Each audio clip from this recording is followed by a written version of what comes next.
from the headquarters of Telesur English in Quito, Ecuador. I'm Carla Gonzalez, and this is From the South.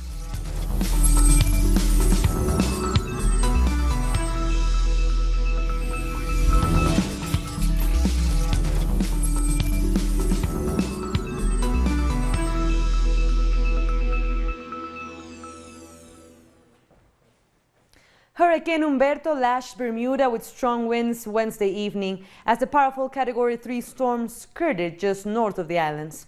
While Bermuda avoided a direct hit, the storm unleashed rains and fierce winds of up to 193 kilometers per hour, while it also pounded seas.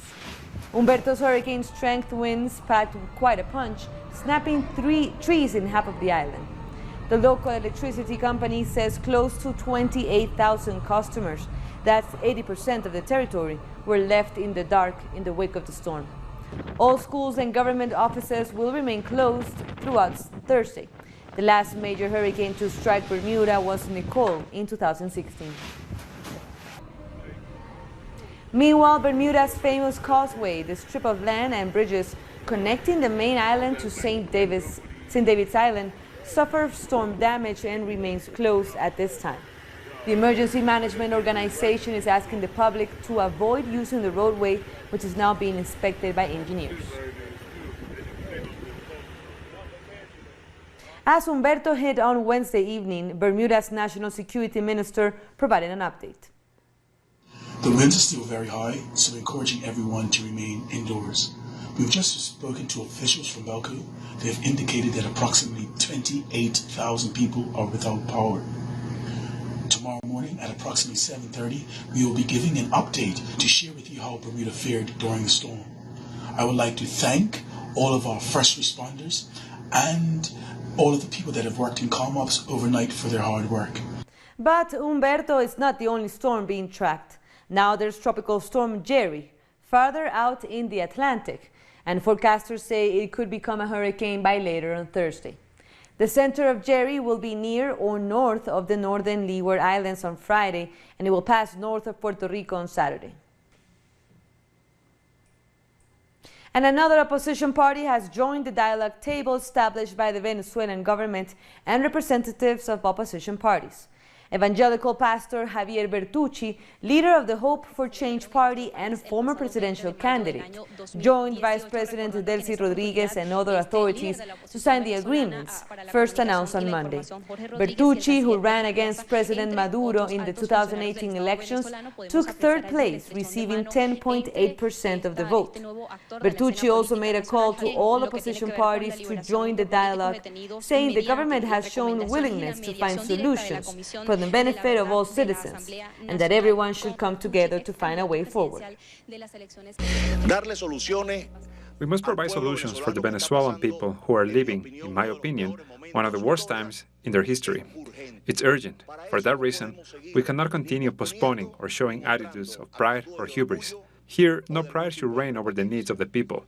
And I'll be clear, politics should not have power as its objective.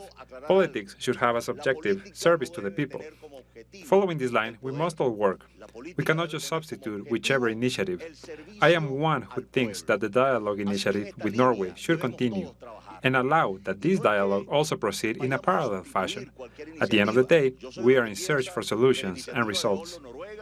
Over the past few months, Colombia has continuously attacked the Venezuelan government under false pretenses, accusing it of harboring criminal gangs, among other things. For this reason, President Nicolás Maduro ordered the deployment of the armed forces along the Colombian border to protect Venezuela's sovereignty from any possible attack. In the face of ongoing aggression from Colombia, the Bolivarian National Armed Forces have increased their patrols along the border, both on land and at sea.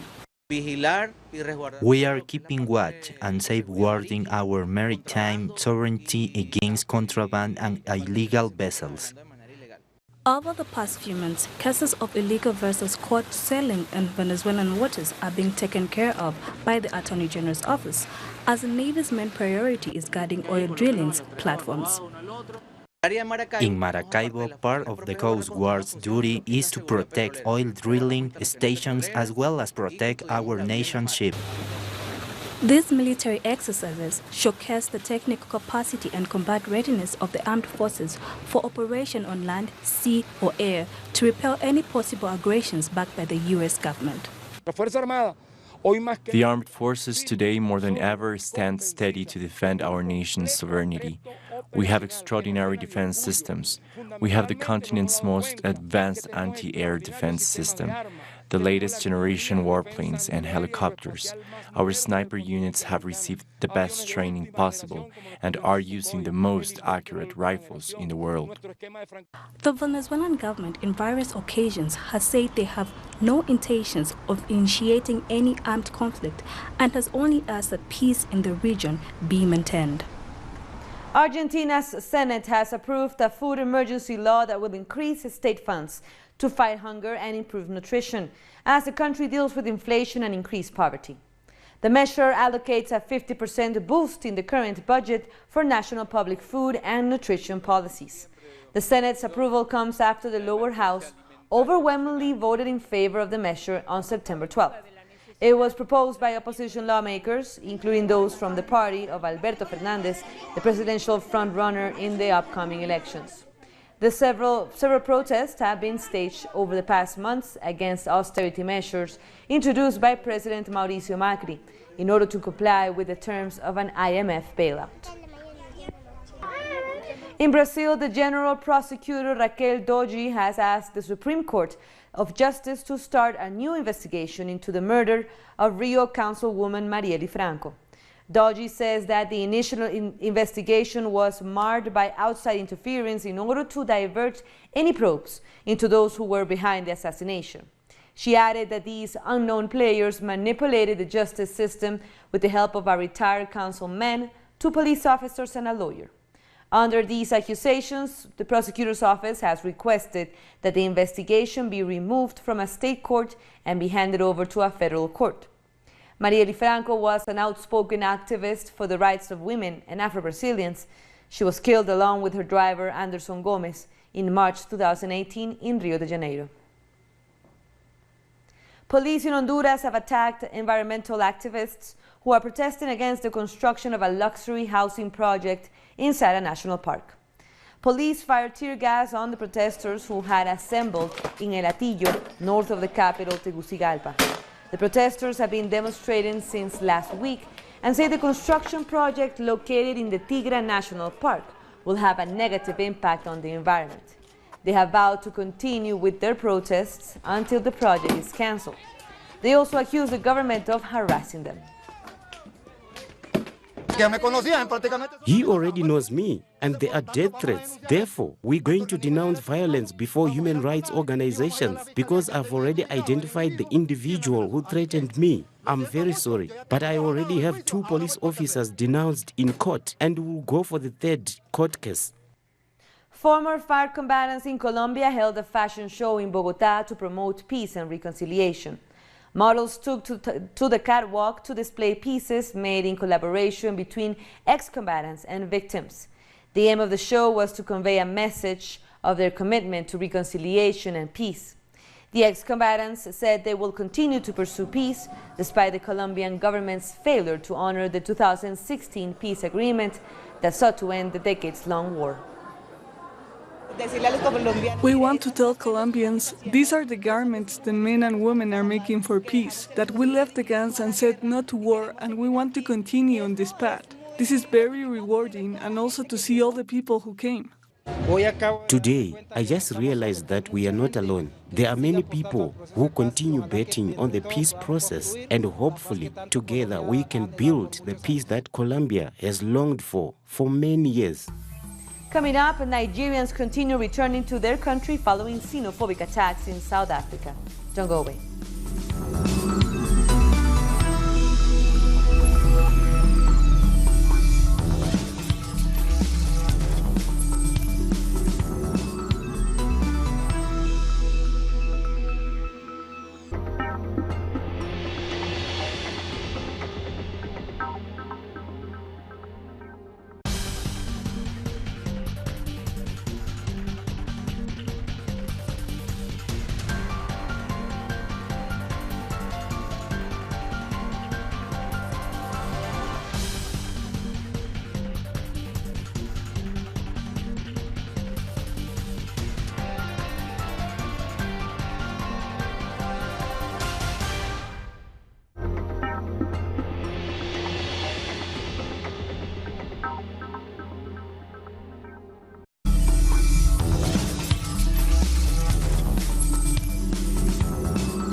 Welcome back. The government of Nigeria has continued repatriating its citizens from South Africa following a spate of xenophobic violence that left 12 people dead and dozens injured. On Wednesday, more than 100 returnees arrived in the commercial capital Lagos from South Africa aboard a private charter aircraft. Nigerian citizens were some of the worst affected migrants in the latest wave of xenophobic attacks, which started in the city of Pretoria before spreading to Johannesburg and other parts of the country. Us because for the business, nothing is going on, nothing is moving, everything is static, nothing is going on. Even the kids, they are staying. Even they told my kids by the school that they are coming to bend them by the school. But from there, my kids, she's scared to go to school. So I decided no, it's better we come back to our home. I don't think I was able to go back to South Africa because if you are walking the streets, you are not safe. You understand? So those people that are still angry, but they are safe. So the most, what surprised me a lot, when they're breaking the shop, governments don't even care. They don't even bring a police to come and help the situation. So I don't think I can be able to return back to South Africa. Protesters in Malawi have returned to the streets of Lilongwe 2 days after the expiration of a 14-day break from protests ordered by the Supreme Court. Protesters have been demanding the removal of the head of the Electoral Commission, accusing her of manipulating the presidential ballot back in May. The election saw Peter Mutharika return to his seat as president for the next 5 years. Opposition parties have also challenged the results in court. A woman called Jane Ansah is being mentioned everywhere and has shaken this country. She should just resign because Malawians do not want to be seen as bad people. We will change things. Algeria's military head has ordered the police to block protesters from entering the capital Algiers. This is the first time such an order has been given in the months of mass protests that saw the resignation of longtime President Abdelaziz Bouteflika. I have instructed the National Gendarmerie to deal with these actions with firmness by executing the laws, including arresting vehicles and coaches used to bring demonstrators to the capital by seizing them and fining their owners. The president of South Africa, Cyril Ramaphosa, has pledged to enforce an emergency plan to fight violence against women in the country. Ramaphosa's remarks came after the women's minister reported in Parliament that more than 30 women were killed by their spouses in August alone. Women are dying with protection orders in their homes, and we therefore need to pay attention to all this. Modernizing the criminal justice system is critical if we want to see real progress in the fight against gender-based violence. Because we are still using outdated technology and practices, we have problems with victim statements not being recorded accurately or even vanishing. Dockets just disappear and so forth, and the perpetrators go loose. Bolivian firefighters have extinguished new wildfires in the Amazon. The government of Evo Morales is now working with international organizations in prevention and in the root causes of the fires. 2 new fires broke out in the southeastern Bolivian department of Tarija after a local resident set fire to some bushes.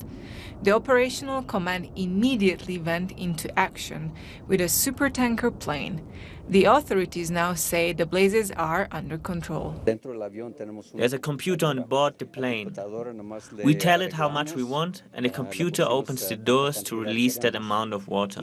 The fire started over months ago in the dry forest of Quichitania in Santa Cruz department. More than 1 million hectares were burned, and the fires continue because new ones have been set by farmers, cattle ranchers, and others with an interest in prolonging the emergency and undermining the government's response. No solamente se ha dado en Bolivia, se ha dado en Brasil, se ha dado en Paraguay.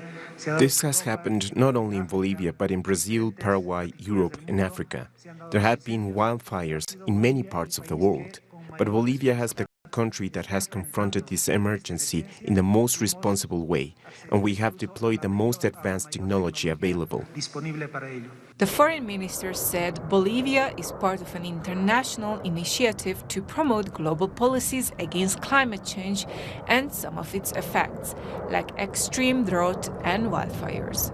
The United Nations General Assembly will meet to set up an alliance for Amazonia. Some G7 countries are taking part, and Bolivia has been invited, along with other countries in the Amazon region.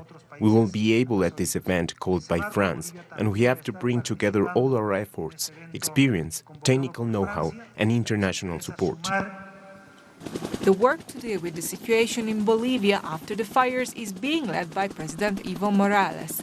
He met in Santa Cruz with representatives of indigenous communities, campesinos, farmers, and cattle ranchers. In overall, 15 countries have contributed to the battle to control these wildfires. After this last break, a court in Japan clears executives of the Fukushima disaster of negligence. Stay with us.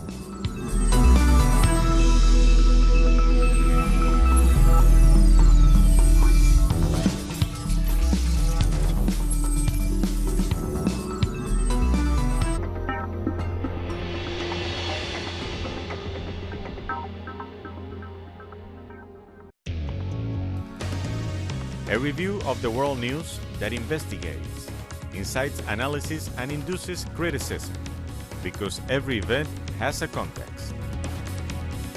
Pusimos el punto en la I. Dotting the I. Saturdays, only on Telesur.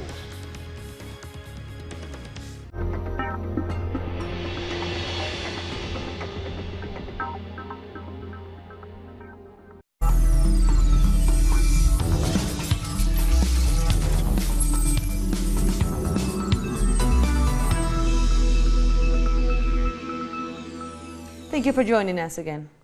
A Japanese court has cleared 3 former Tokyo Electric Power executives of negligence regarding the Fukushima nuclear plant disaster. In 2011, a magnitude 9.0 earthquake triggered a massive tsunami that devastated the Fukushima plant, causing 3 of its 6 reactors to melt down and release radiation. Prosecutors had accused the 3 bosses of failing to act on information that showed the risks of the plant from a major tsunami. But the executives argued that although they knew, they were not responsible for day-to-day operations. It's the only criminal case to arise out of the world's worst nuclear crisis since Chernobyl in 1986.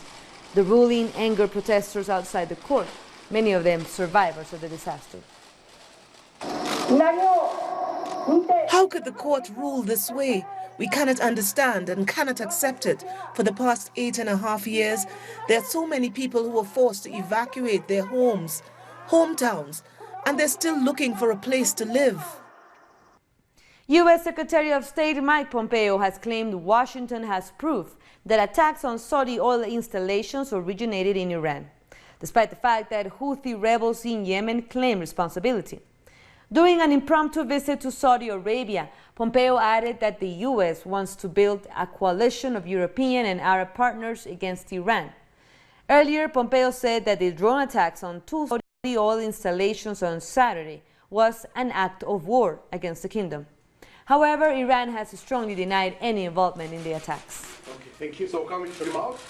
In response to Pompeo's statement, Iran's Foreign Minister Mohammad Javad Zarif in a tweet has warned of an agitation for war as he referred to the war in Yemen, saying that the U.S. is still paying for it because they were too arrogant to end it 4 years ago. Meanwhile, the United States has announced an increase in sanctions on Iran. President Donald Trump wrote on Twitter that he had asked the Treasury Department to substantially increase sanctions on the country. Yemen's Houthi fighters are warning that they will launch attacks on the United Arab Emirates if it continues to participate in the Saudi-led military campaign in their country. A spokesperson for the Houthi movement said they have already identified several targets for drone attacks in the cities of Dubai and Doha. He advised UAE to pull its troops out of Yemen if it wants peace to prevail in its country. The fighting in Yemen between the Saudi-led coalition and the Houthi fighters has killed more than 50,000 people and left more than 22 million people on the verge of starvation. To the Emirate regime, we say that just one operation will cost you a lot. You regret it if your leadership decides to issue instruction to its armed forces to launch any response in the coming days or weeks. We announce for the first time that we have dozens of targets in the UAE, among them Abu Dhabi and Dubai, and that they can be targeted at any moment. If you want peace and security for your facilities and towers made of glass that cannot withstand one drone. At least 12 people were injured after a suicide bomber attacked a government building on Wednesday in eastern Afghanistan.